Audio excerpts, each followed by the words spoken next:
النهاردة بإذن الله هنعمل مع بعض تورتة عروسة البحر.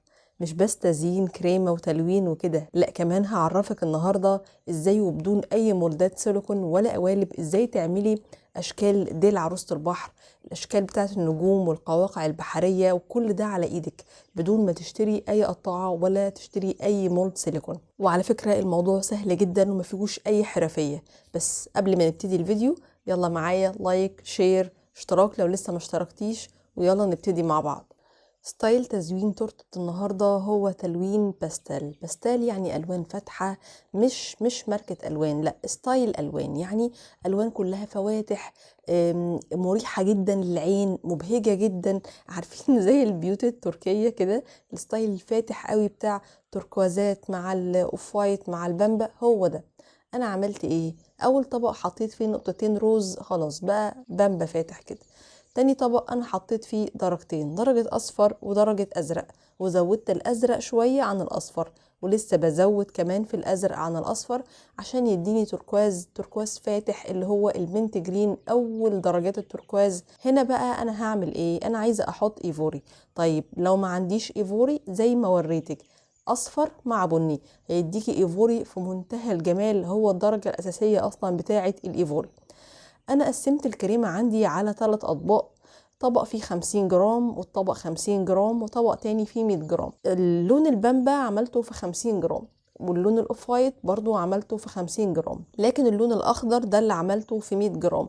اشمعنى؟ لان ده هيغلف معايا جزء من الحيطة نفسها، الجدار نفسه بتاع الكيك، وكمان هيغلف معايا وش الكيك من فوق زي ما انتي شايفة كده. يبقى هو ده اكتر مقدار هعمله، لان فيه من فوق من وش الكيك نفسه السطح نفسه لسه هياخد كريمة معايا، فقسمته 50 50 100. طيب الكريمة اللي انا بستخدمها دي اسمها كريمة ايه؟ اسمها كريمة المتحدة هايبر توب. ده مش اعلان، انا من يوم ما اشتغلت وانا بشتغل بالكريمة دي، هي مريحة ليا وبترمي معايا كمية كبيرة وما بتطلعش فراغات هواء، ولو طلعت فراغات هواء في الصيف احيانا بعرف اتعامل معاها واضيع فراغات الهواء قبل الشغل. هنا انا حسيت ان اللون اللي تحت ده فاتح قوي قوي يعني، فحطيت نقطة كده من اللون الروز على الاسباتيولا نفسها، وبدأت ألطش كده، هي اسمها كده ألطش باللون، علشان اخد يعني تجليسة خفيفة جدا.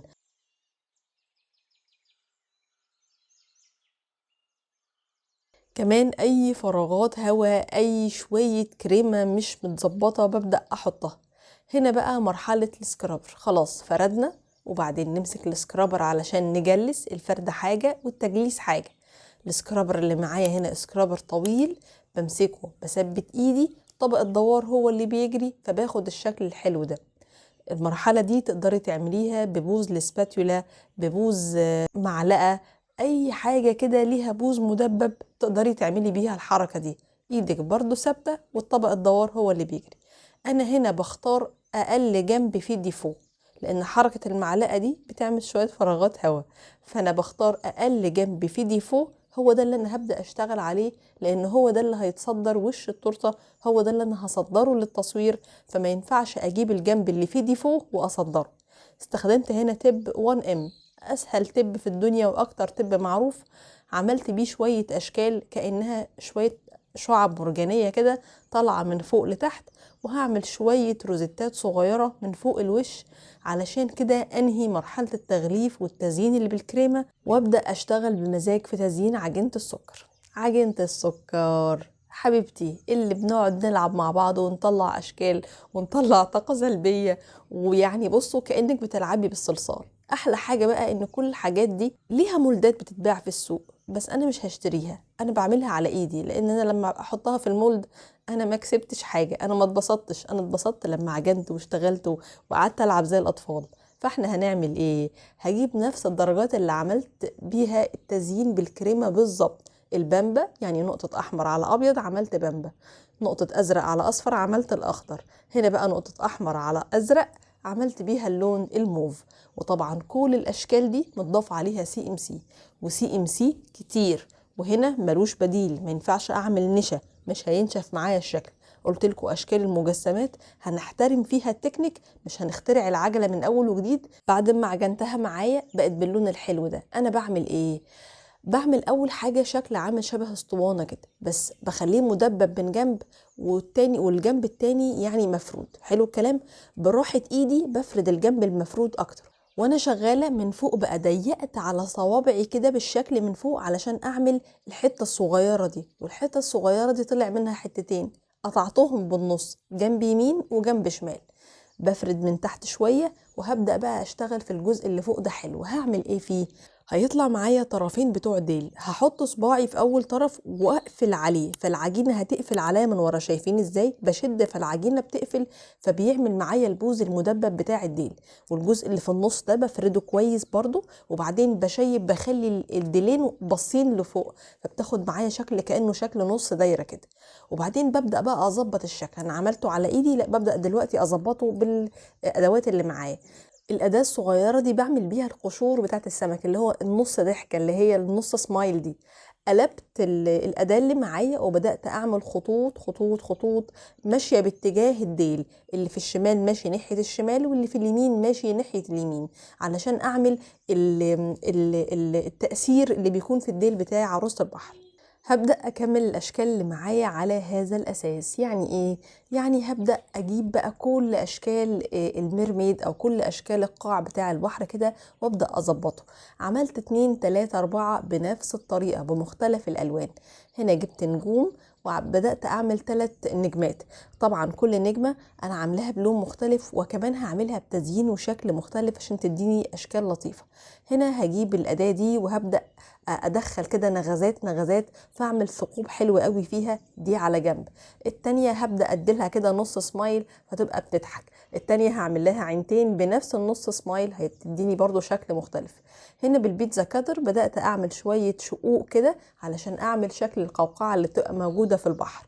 شوية كور برضو صغيرة. شايفين الأداة دي هي عبارة عن كورة كده صغيرة، بحطها في النص وبمشيها كده تمشيتين، بتعمل لي الثقب ده. لو ما عندكيش تقدري تعمليها بصباعك كده زي ما انا عاملاها، برول وبحط في النص. طبعا عملت اشكال كتير بالوان كتير، الالوان كلها مبهجة يعني جدا فوق ما تتخيلوا. حطيت شوية دست عليهم شوية مية صغيرة قوي.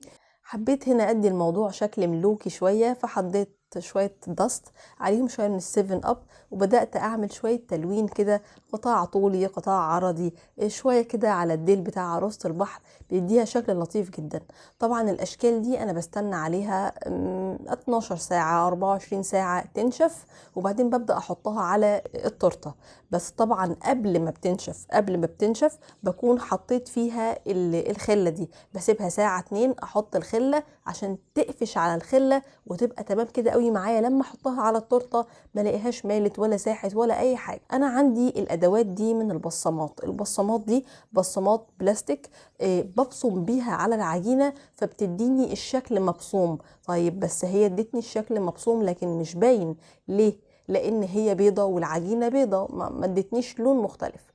فانا هبدأ اول حاجة اشيب القطعة اللي معايا بالبيتزا كاتر، اخد فيها كده دخلات وثنايا على زاوية الاسم اللي موجودة عندي، بحيث يبقى زي برواز صغنن كده بس بدون اطار، يا دوب هو بارز شكل الاسم بس. مش هكتفي بكده طبعا، لازم الاسم ده يبان. فعشان يبان عندك اوبشنز كتير، اما انك تعمليه بدست او تحطيه شويه الوان جل وبتبداي تلوني. انا حبيت الدست لان انا اوريدي شغاله في التورته بالدست، فحبيت امشي بسن الفرشه على الحروف برضو بالدست، هتديني شكل يعني ولا اروع، وهتبقى ماتشنج جدا جدا مع ديل عروسه البحر اللي عليه الدست وكل الاشكال التحفه اللي احنا عملناها دي. فانا كتبت كده اسم البنوته ولونته بالدست، ويلا بينا نشوف هنكمل شكل التورته التحفه اللي معانا دي ازاي.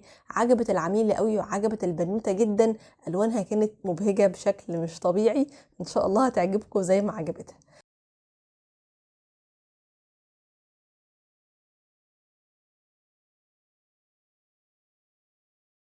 تعالوا هنا بقى هنشوف هنركب الاشكال دي ازاي. طبعا كل الاشكال اللي انا بحطها دي انا حاطه في الجزء الملامس للكريمه. الجزء الملامس للكريمه مش شرط من الظهر، الجزء هنا الملامس للكريمه مش هو الظهر، ده القاعده بتاعت ديل عروسه البحر. حط عليه سنه شوكولاته صغيره قوي، ولما جمدت حطيتها هنا. كل الاشكال اللي انتي بتشوفيني برصها دي انا حاطه عليها من الظهر شوكولاته سايحه. مش شرط اوريها لك لان عشان الفيديو كده مدته هتطول، لكن انا ما بغامرش ابدا ابدا بان بعد ما بعمل التورته احط عليها عجينه السكر بالشكل ده. العجينه ممكن تسيح، تسيب مكانها وتمشي، تسيب اثر في اللون في الكريمه، يبقى انا شغلي كله باظ عشان حبه كسل صغننين قد كده. بعد ما برص كل الاشكال بيبقى شكل التورته اكتمل معايا وادتني اللوك اللي انا عايزاه، وخلاص ببقى انا مش عايزه حاجه خلص من الدنيا اكتر من كده. انا كده خلصت النهارده. اتمنى لو التورته عجبتك تعملي لايك، شير، اشتراك، انفعي نفسك وانفعي غيرك، وسيبي لي كومنت حلو. تعليقاتكم الحلوه دي هي اللي بتبسطني وبتدعمني وبتخليني اكمل، وبعرف منها ايه افكاركم اللي انتم محتاجينها في الجديد. تسلمولي يا احلى واجمل فانيليات. اوعوا تمشوا، انا لسه ما خلصتش التسعير، استنوا علشان تعرفوا كلفت كام وطلعت بكام. انا استخدمت 500 جرام دقيق اسبونج ب20، 6 بيض ب21، نص كيس محسن جل ب3، 350 جرام كريمة ب56، 50 جرام كاكاو ب5 جنيه، 200 جرام لوتس سما ب20، ألوان ب10، 200 جرام سكر وسيرب ب4، 3/4 كيلو عجينة سكر لأن الأشكال اللي استخدمناها أشكال كتير ب30 جنيه، دست وسي ام سي ب10 جنيه، غاز وكهرباء ومية ب20 جنيه، معامل هلك ب20 جنيه، بورد زائد علبة عالية لأن عجينة السكر علت معايا ارتفاع الكيك فمش هينفع يتحط في العلب العادية، فبورد وعلبة عالية 30 جنيه، توصيل 10 جنيه. يبقى كده التكلفة كلها 259 جنيه. طيب تتباع بكام؟ أقل حاجة تتباع ب400 جنيه، عندك من 400 لغاية 450 علشان كان فيها شغل وعجينة سكر ووقت وتعب. فأتمنى إن شاء الله تورتة النهاردة تكون عجبتكم. بالتوفيق يا أحلى وأجمل فانيليات، وصباحكم دايما زي الفل.